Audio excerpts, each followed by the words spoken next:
This is the story of a woman whose life bridged continents, whose faith remained steady, and whose generosity bore fruit in spaces of prayer and peace. Daughter of Jaime and Josefina Chua Tiampo. Her name, Helen Chua Tiampo. Join us as we journey through her birth, her growth, her contributions, and the legacy she now leaves behind.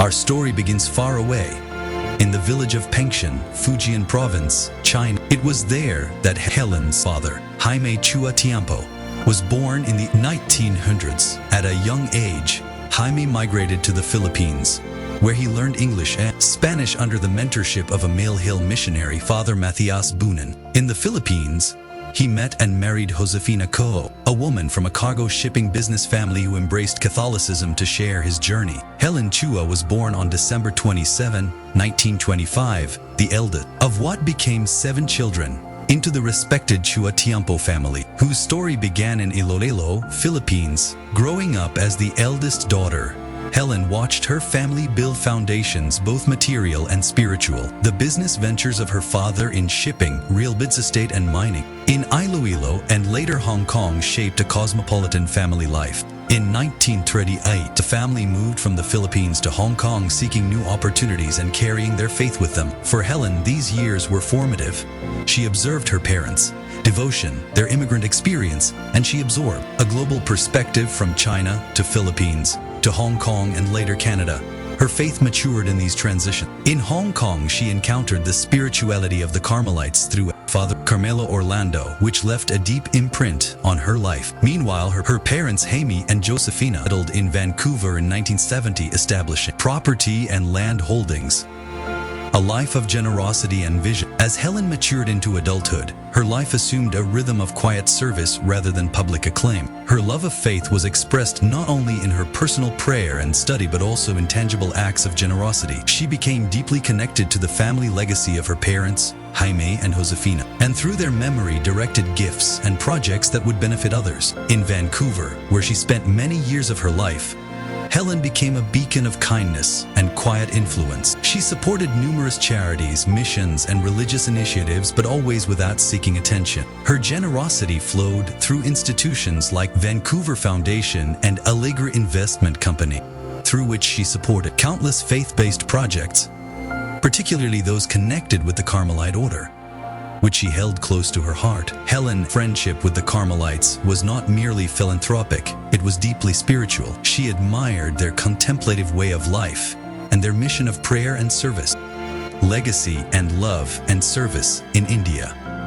Helen Chua Tiampo's generosity reached far beyond the shores of Canada. Through her deep friendship and collaboration with Reverend Father Rudolph D. Souza, OCD, she helped transform the educational and spiritual landscape of the Carmelite missions in India. Among her many contributions, several landmark projects stand as living tributes to her faith. Mount Carmel School, Kadganchi, Gulbarga, inaugurated on January 26, 2017, sponsored by Helen through her Allegra Investment Company. This school now accommodates up to 2,000 children, giving them access to quality education in a rural region.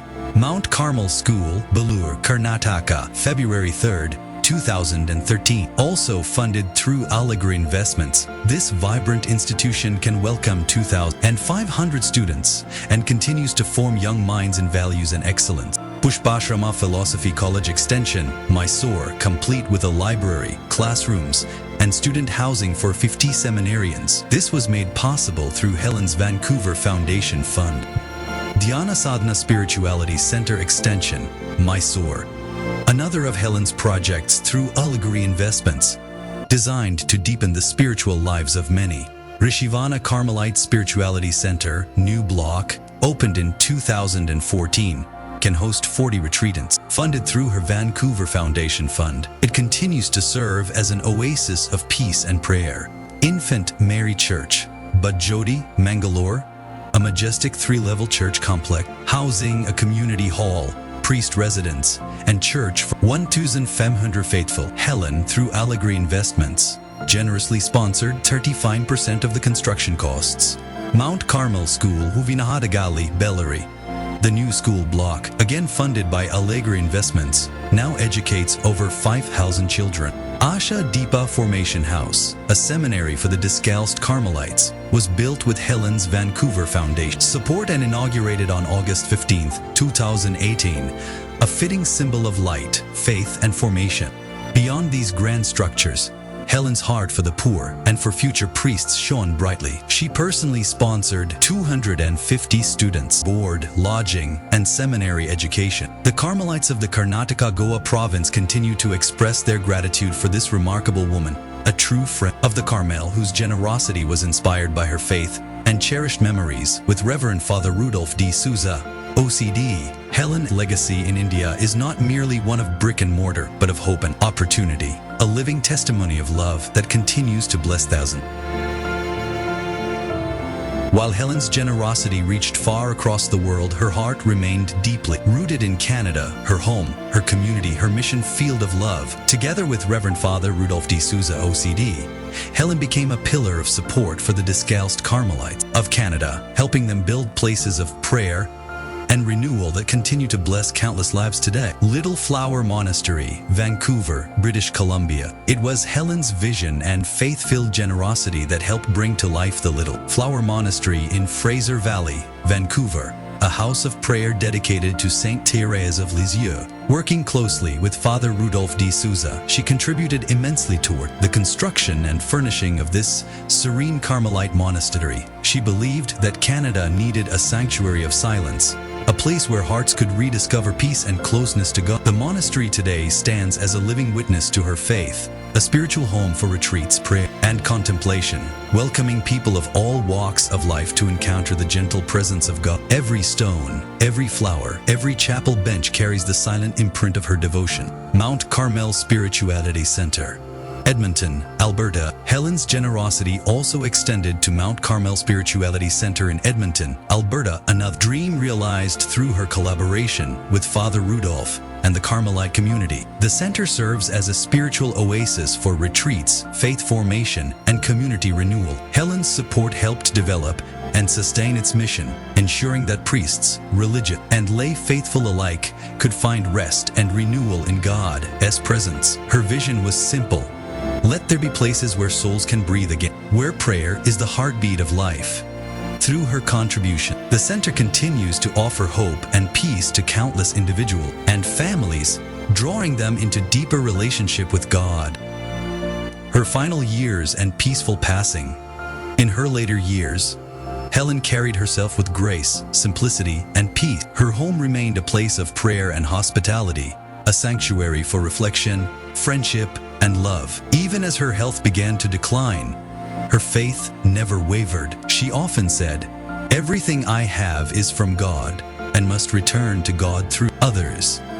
Her presence was felt by clergy, religious, and lay faithful alike. She was thanked for her support of parish and monastic initiatives, including renovations at Guardian Angels Parish in Vancouver. On 17 October, Helen passed from this life peacefully, leaving behind not just memory, but a living legacy. In every life she touched, every institution she supported, and every prayer she whispered for those she loved. Her family gathered, the church observed reverence, friends offered prayers, and the community paused to remember. We give thanks for her faith-filled life, her family love, her unseen generosity. Her memory invites us to live with generosity, to love family and God, and to build for tomorrow. Helen Chua Tiampo's life is a gentle reminder that true greatness is found not in what we possess, but in what we share. Her story is not one of fortune, but of faith. Not of fame, but of friendship. Not of power, but of prayer. May her example inspire us to live with the same compassion, simplicity, and love that defined her every day. What remains when a life like Helen ends? Places of prayer. Thanks to her support, the Carmelite community in Canada has a home, the Little Flower Monastery, dedicated in perpetual memory of her parent. Family story carried forward from Fujian to Philippines to Hong Kong to Canada. The Chua Tiampo family story continues. A challenge to us to live generously, to root ourselves in faith, to let our lives quietly speak. Helen's life reminds us that what we do in the shadows of daily faith can shine for decades. Let us remember her in prayer now. Lord, We thank you for the gift of Helen Chua Tiampo, for her fidelity, her love, her generosity. Grant her rest in your peace, and may her legacy continue to inspire many others to love, forgive, and serve. May her soul rest in eternal peace, and may her memory continue to inspire generations to come.